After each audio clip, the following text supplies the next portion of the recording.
단편소설 50선 톨스토이 원작 사람은 무엇으로 사는가 3부작 첫 번째 시간입니다.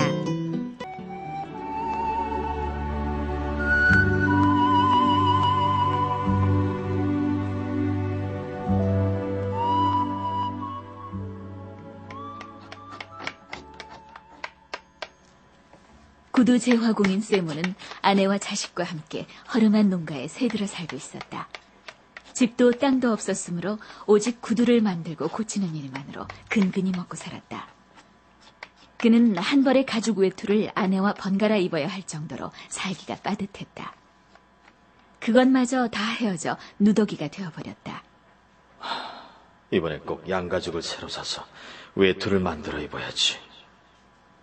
가을로 접어들자 그에게도 약간의 여유가 생겼다. 어느 날 세모는 양가죽을 사기 위해 아침 일찍 집을 나섰다. 마을 사람들에게 외상값 5루블 20코페이카를 받고 내가 가진 3루블을 보태면 새 외투를 만들 양가죽을 살 수 있을 거야. 마을에 도착한 세모는 한 농부의 집을 찾아갔다. 계십니까? 그러나 농부는 외출 중이었다. 오늘은 꼭 돈을 받아야 하겠는데요. 주인 양반이 오시면 말씀드려 일주일 안에 꼭 갚겠습니다. 일주일만 더 기다려주세요. 세모는 다른 집을 찾아갔다. 돈이 한 푼도 없는 걸 어쩝니까? 정말이지 하느님께 맹세코 전 한 푼도 없답니다. 하지만 사정이 딱하신 것 같으니 우선 20코페이카만이라도 드리죠. 할 수 없이 세모는 외상으로 양가죽을 구입할 생각으로 가죽 상점을 찾아갔다. 돈을 가져오슈. 그럼 얼마든지 마음에 드는 걸로 드리리다. 외상이라면 실소. 아주 친절머리가 나요. 우울하고 맥이 빠져버린 세모는 농부에게서 받은 20코페이카를 몽땅 털어 술을 마셔버렸다.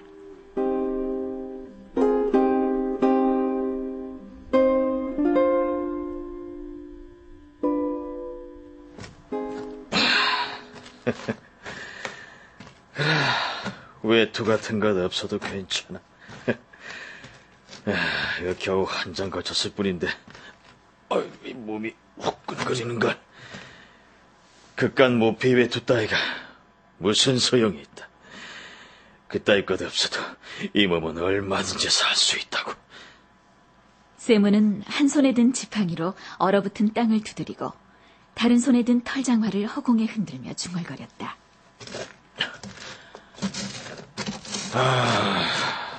그나저나 이 마누라가 가만히 있지 않을 텐데. 골치 아프군. 미라마가 나는 죽어라 일하는데 옆에 내는 맨날 바가지만 긁어대니. 근데 이놈들은 어쩌자는 수작이야. 고작 20코페이카를 주. 기껏해야 술 한잔 마시면 그만인가. 그래도 네놈들은 집도 있고 가축도 있어. 근데 나는 맨몸 뚱아리뿐이라고. 네놈들이 이런 형편을 알기나 해? 조금이라도 양심 있으면 빨리 내 돈을 좀 갚으란 말이야. 어느덧 길모퉁이에 있는 교회 옆까지 온 세모는 교회 뒤쪽에서 뭔가 희끄무레한 물체가 움직이는 것을 보았다. 여기 저런 허연 돌 같은 건 없었는데 가축인가? 머리를 보니 사람 같기도 한데. 그는 조금 더 가까이 다가갔다. 한 남자가 알몸으로 교회 벽에 기댄 채 웅크리고 앉아 꼼짝도 하지 않고 있었다. 세모는 등골이 오싹해지는 듯한 느낌이었다. 아마도 나쁜 놈들이 저 사람을 죽이고 옷을 빼앗은 다음 여기에다 버린 게 분명해. 이 근처에서 꿈을 대다간 무슨 변을 당할지 몰라. 세모는 그 옆을 그냥 지나쳐갔다. 한참을 걸어가다 뒤돌아보니 그 남자가 몸을 일으키며 움직이는 것이 보였다. 다시 가볼까? 아니야. 가까이 갔다가 재수없게 무슨 봉기를 당하면. 어쩌면 내가 접근하게 기다렸다가 목을 조를지도 모르지. 그렇게 되면 꼼짝없이 당하는 수밖에. 오, 하느님, 제발 무사히 지나가게 해주십시오. 그는 걸음을 빨리 했다. 그가 교회를 다 지나갈 무렵 갑자기 그의 마음속에서 양심의 소리가 들려왔다. 세몬, 너는 도대체 무엇을 망설이는 것이냐? 사람이 죽어가는데 슬그머니 도망치려 하다니. 그런 행동은 지탄을 받을 것이다, 세몬. 결국 세몬은 발길을 돌려 그 젊은이의 곁으로 다가갔다.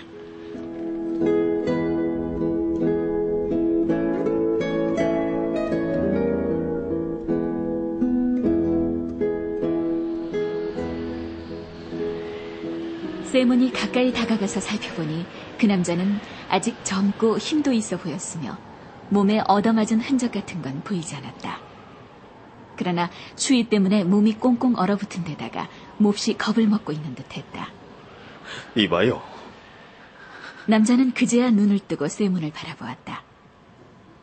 그의 눈을 보니 세몬은 문득 젊은이에 대한 동정심이 솟아났다.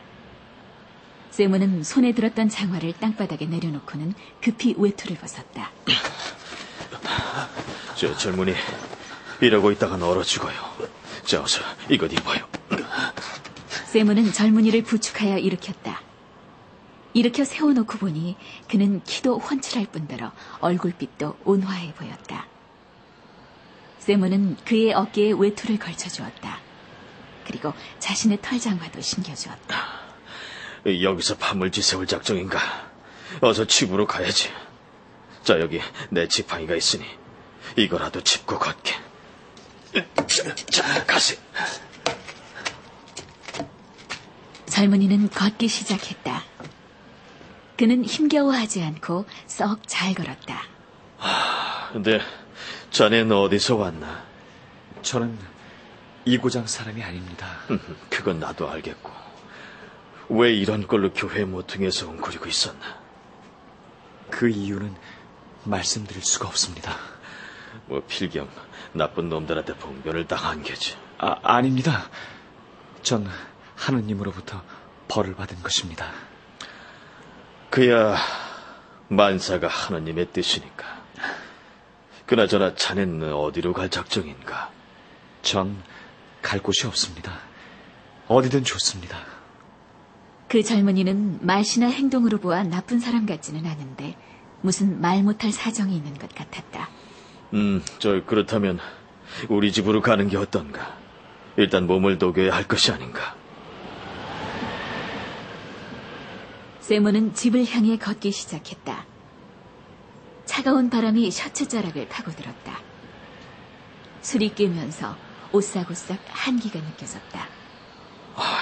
그나저나 외투를 장만하러 나섰다가 입고 있던 것마저 벗어던진 꼴이 됐으니 거기다 벌거숭이 젊은이까지 데리고 들어가면 이 마트리오나가 펄펄 뛸 텐데. 아내 생각을 하자 세몬의 마음은 우울해졌다. 그러나 옆에서 걷고 있는 젊은이를 보자 처음 자신을 쳐다보던 그의 온화한 눈빛이 떠오르면서 다시 그의 마음은 환하게 밝아왔다.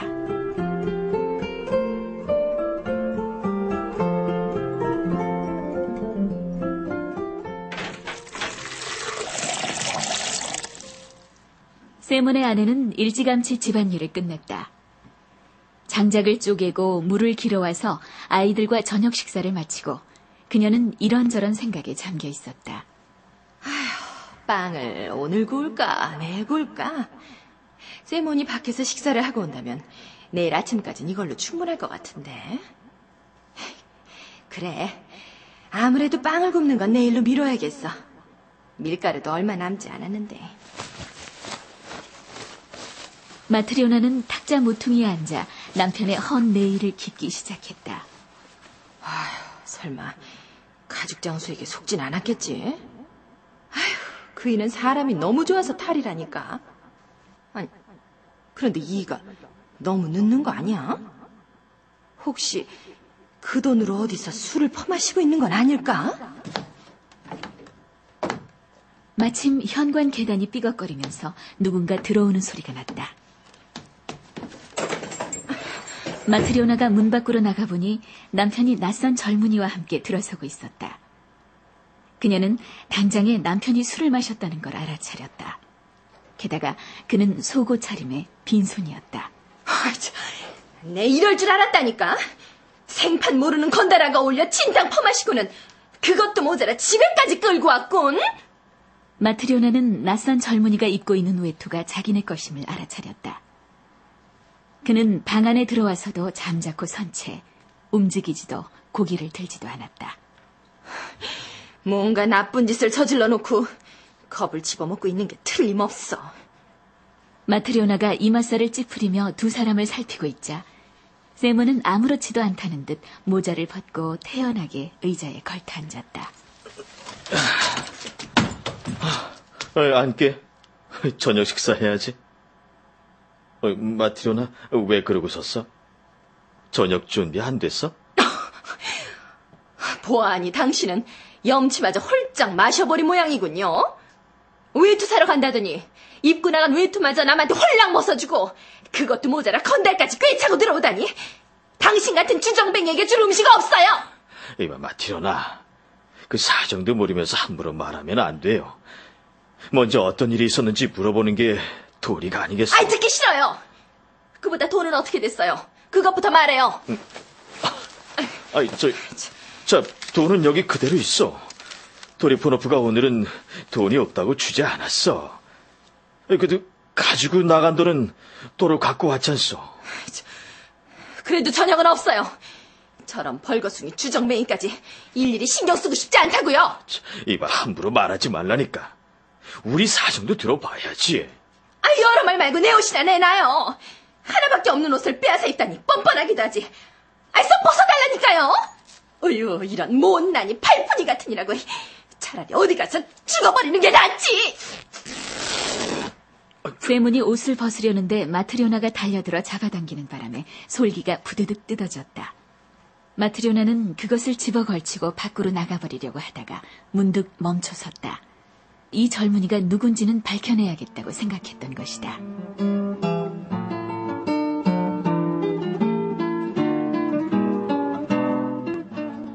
온전한 사람이라면 저렇게 벌거벗은 채로 돌아다닐 리가 없어요. 당신이 만약 나쁜 짓을 안 했다면 어디서 이 젊은이를 데리고 왔는지 왜 제대로 말을 못하는 거예요? 아까부터 그 말을 하려던 참이야. 내가 집으로 돌아오는 길에 이 사람이 교회 담 밑에 쭈그리고 있는 걸 우연히 봤어. 꽁꽁 얼어붙은 알몸으로 말이야. 하마터면 그대로 얼어 죽을 뻔했다니까. 그래, 내가 외투를 입혀서 데리고 왔지. 당신도 마음을 가라앉히고 이 사람 처지를 생각해보구려. 마트리오나는 다시 욕설을 퍼부으려다가 문득 젊은이를 보자 왠지 말문이 막혔다. 젊은이는 의자 끄트머리에 앉은 채 죽은 듯이 있었다. 두 손은 무릎 위에 올려놓고 가슴팍에 고개를 떨군 채 눈을 감고는 숨이 막히는 듯한 표정을 짓고 있었다. 마트리오나, 당신 가슴에는 하느님이 계시지 않소? 마트리오나는 다시 한번 낯선 젊은이를 쳐다보았다. 그러자 어느덧 노여움이 호련히 가라앉았다. 그녀는 돌아서서 저녁상을 차리기 시작했다.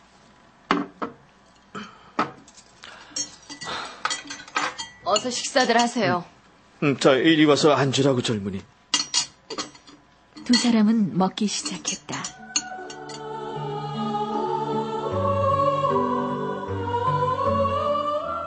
마트리오나는 식탁 끝에 앉아 한 손으로 턱을 괴고 낯선 젊은이를 바라보았다. 그러자 문득 젊은이가 가여워져 계속 돌봐주고 싶다는 생각이 들었다. 그 순간 젊은이가 갑자기 밝은 표정으로 변하더니 찌푸렸던 이마를 펴고 눈을 들어 그녀를 쳐다보며 싱긋 웃었다.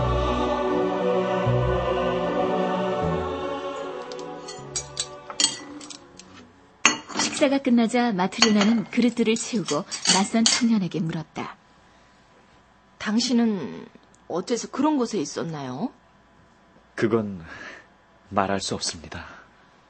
당신 옷은 누가 벗겨간 거죠? 하느님께서 벌을 내리신 겁니다. 그래서 벌거벗고 쓰러져 있었단 말이에요? 네. 거의 얼어 죽을 뻔했죠. 그런데 대개 주인께서 저를 발견하시고 가엾게 여겨 외투를 벗어 입혀주시고는 여기까지 데려온 겁니다. 그리고 아주머니께서는 절 불쌍하게 생각하시고 먹을 것과 마실 것을 주셨죠.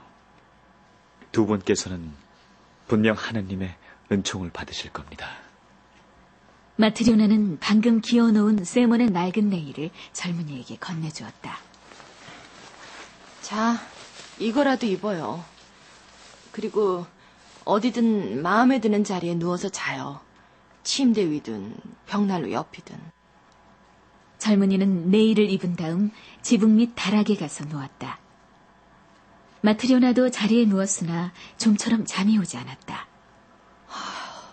젊은이가 마지막 남은 빵을 먹어버렸으니 당장 내일 아침 먹을 게 없네. 하지만 젊은이가 싱긋 미소 짓던 모습이 떠오르자 그녀의 마음은 어느새 환하게 밝아지는 것이었다. 저 사람 말이에요.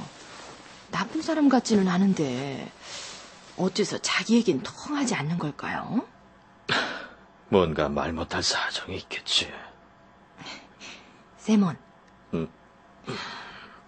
우리는 가끔 남을 도와주는데 남들은 왜 아무도 우리를 도와주지 않는 거죠? 그런 생각을 해봤자. 오이. 세몬은 휙 돌아누워 잠을 청했다.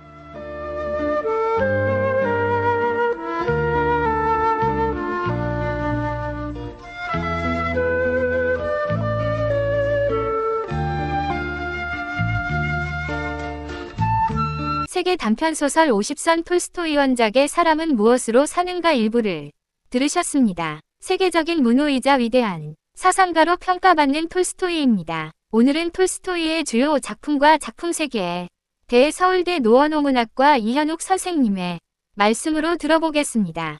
도스토옙스키와 함께 러시아의 대문호로 꼽히는 톨스토이는 우리에게도 잘 알려져 있는 작가입니다. 그는 1828년에 귀족 가문에서 태어났는데 그가 만년의 삶을 보내기도 했던 출생지 야스나야 폴리아나는 현재도 많은 독자들과 관광객들의 발길이 이어지고 있는 명소입니다. 1852년에 자신의 자전 3부작 중 첫 번째 작품인 어린 시절을 발표함으로써 데뷔한 톨스토이는 이후에 전쟁과 평화, 안나 카레니나와 같은 걸작 장편 소설들을 완성함으로써 러시아 사실주의 문학, 더 나아가 유럽 사실주의 문학을 정점으로 끌어올리게 됩니다. 하지만 안나 카레니나를 완성한 해인 1877년부터 그는 정신적 위기를 경험하게 되며 예술로서의 문학으로부터는 거리를 두게 됩니다. 그가 겪은 정신적 위기의 내용과 내면적 변화에 대해서는 자신의 영혼의 고백서라고 할 만한 참회록에 잘 기술되어 있습니다.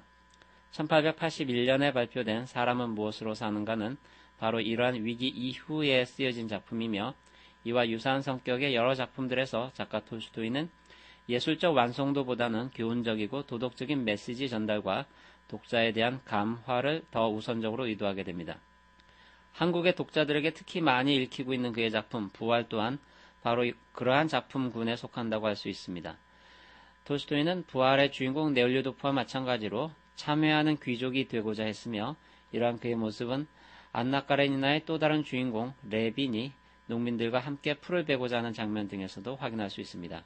이미 생전에 살아있는 성인으로 추앙받았던 톨스토이는 1910년 자신의 집을 떠나서 한 조그만 시골역에서 82세를 일기로 숨을 거두었습니다.